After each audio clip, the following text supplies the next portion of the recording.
carrying right along with Ideas and Opinions by Albert Einstein, page 3. My first impressions of the USA, an interview for NIEUWE something. 1921, appeared in Berliner Tageblatt, July 7th, 1921. Albert Einstein. I must redeem my promise to say something about my impressions of this country. That is not altogether easy for me, for it is not easy to take up the attitude of impartial observer when one is received with such kindness and undeserved respect as I have been in America. First of all, let me say something on this score. The cult of individuals is always, in my view, unjustified. To be sure, nature distributes her gifts unevenly among her children. But there are plenty of the well-endowed, thank God, and I am firmly convinced that most of them live quiet, unobtrusive lives. It strikes me as unfair and even in bad taste to select a few of them for boundless admiration, attributing superhuman powers of mind and character to them. This has been my fate, and the contrast between the popular estimate of my powers and achievements and the reality is simply grotesque. The awareness of this strange state of affairs would be unbearable but for one pleasing consolation. It is a welcome symptom in an age which is commonly denounced as materialistic, that it makes hearers of men whose goals lie wholly in the intellectual and moral sphere. This proves that knowledge and justice are ranked above wealth and power by a large section of the human race.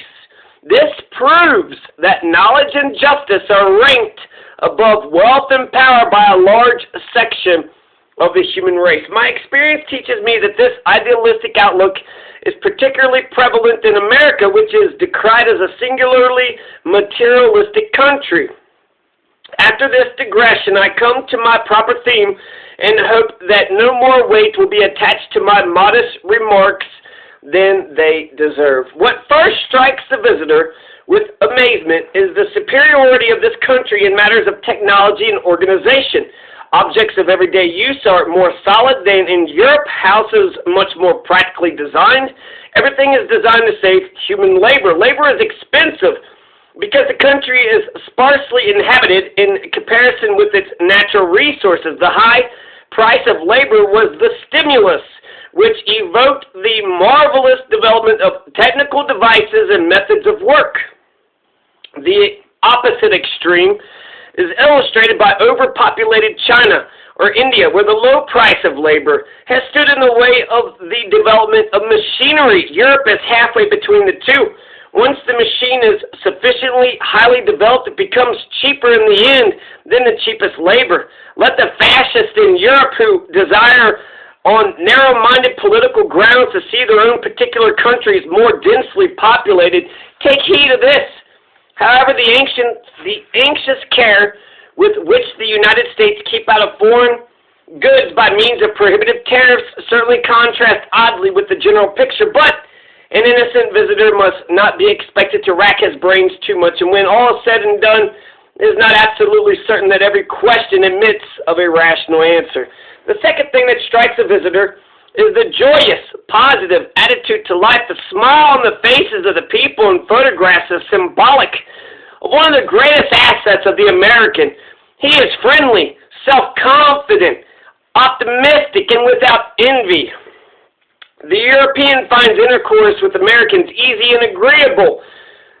The talking, right, intercourse. Compared with the American, the European is more critical, more self-conscious, less kind-hearted and helpful, more isolated, more fastidious in his amusements, in his reading, generally more or less of a pessimist. I'm going to read all that again because I think it's real important. The second thing that strikes a visitor, according to Albert Einstein, 1921, about America, is the joyous, positive attitude to life. The roaring 20s, right? The smile on the faces of the people in the photographs is symbolic of the greatest assets of the American. Americans are friendly and confident, self-confident, optimistic, without envy.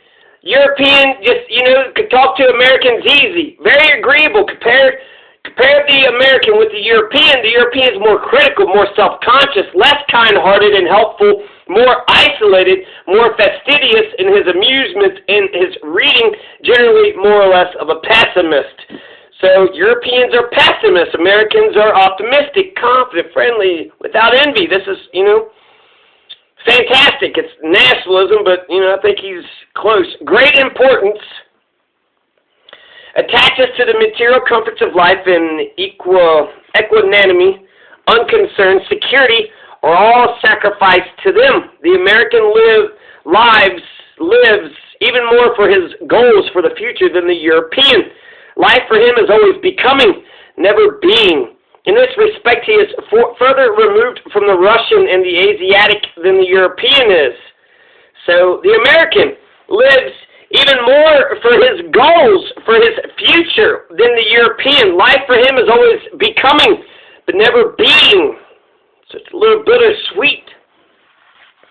But there is one respect in which he resembles the Asiatic more than the European does. He is less of an individualist than the European. That is, from the psychological, not the economic point of view. So in terms of individualism, Americans are not individualistic. We're supposed to have an individualistic culture, but in terms of, economics, yeah, sure, buy whatever crap you want to buy, but when it comes to psychological, whether people are, their own individual people, more emphasis is laid on the we than the I as a natural corollary of this. Custom and convention are extremely strong, and there is much more uniformity both in outlook on life and in moral and aesthetic ideas among Americans and among Europeans. This fact is chiefly responsible for America's economic superiority over Europe. Cooperation in the division of labor developed more easily and with less friction than in Europe. Whether in the factory or the university or in private charity, this social sense may be partly due to the English tradition. In apparent contradiction to this stands the fact that the activities of the state are relatively restricted as compared with those in Europe. The European is surprised to find the telegraph, the telephone, the railways, and the schools predominantly in private hands. 1921, the schools? Railroads, telephone companies, telegraph, okay, private companies, but schools? The more social attitude of the individual, which I mentioned just now, makes this possible here. Another consequence of this attitude is that the extremely unequal distribution of property leads to no intolerable hardships. The social conscience of the well-to-do is much more highly developed than in Europe. He considers himself obliged, as a matter of course, to place a large portion of his wealth. Hey! I'm trying to do a thing here. Thanks.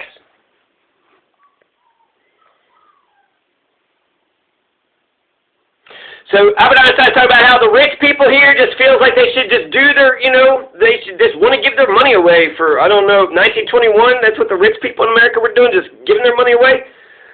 Anyways, the rich considers himself obliged, as a matter of course, to place a large portion of his wealth and often of his own energies, too, at the disposal of the community. Public opinion, that all-powerful force, imperiously demands it of him. Hence, the most important cultural functions can be left to private enterprise, and the part played by the government in this country is, comparatively, a very restricted one. The prestige of government has undoubtedly been lowered considerably by the Prohibition law. So Albert Einstein's shitting all over Prohibition, right? You just come into our country, Albert, now you're shitting all over Prohibition? For nothing is more destructive of respect for the government and the law of the land than passing laws which cannot be enforced. It is an open secret that the dangerous increase of crime in this country is closely connected with this, right? You're going to try to, get people to stop drinking, stop smoking. Well, you can't enforce. What are you doing that? And that's why you're going to have an increase in crime, because people aren't going to respect law. There is another way in which prohibition, in my opinion, undermines the authority of the government. The public house is a place which gives people the opportunity to exchange views and ideas on public affairs. As far as I could see, such an opportunity is lacking in this country, the result being that the press, which is mostly controlled by vested interest, has an excessive influence on public opinion. The overestimation of money is still greater in this country than in Europe, but appears to me to be on the decrease. It is at last beginning to be realized that great wealth is not necessary for a happy and satisfactory life. In regard to artistic matters, I have been genuinely impressed by the good taste displayed by the modern buildings and in articles of common use. On the other hand, the visual arts and music have little place in the life of the nation as compared with Europe. I have a warm admiration for the achievements of American institutes of scientific research. We are unjust in attempting to ascribe the increasing superiority of American research work exclusively to superior wealth, devotion, patience, a spirit of comradeship, and a talent for cooperation play an important part in its success. One more observation to finish. The United States is the most powerful among the technically advanced countries in the world today. Its influence on the shaping of international relations is absolutely incalculable. But America is a large country, and its people have so far not shown much interest in great international problems, among which the problem of disarmament occupies first place today. This must be changed, if only in America's own interest. The last war has shown that there is no longer any barriers between the continents, and the destinies of all countries are closely interwoven. The people of this country must realize that they have a great responsibility in the sphere of international politics. The part of passive spectator is unworthy of this country and is bound in the end to lead to disaster all around. Albert Einstein, 1921.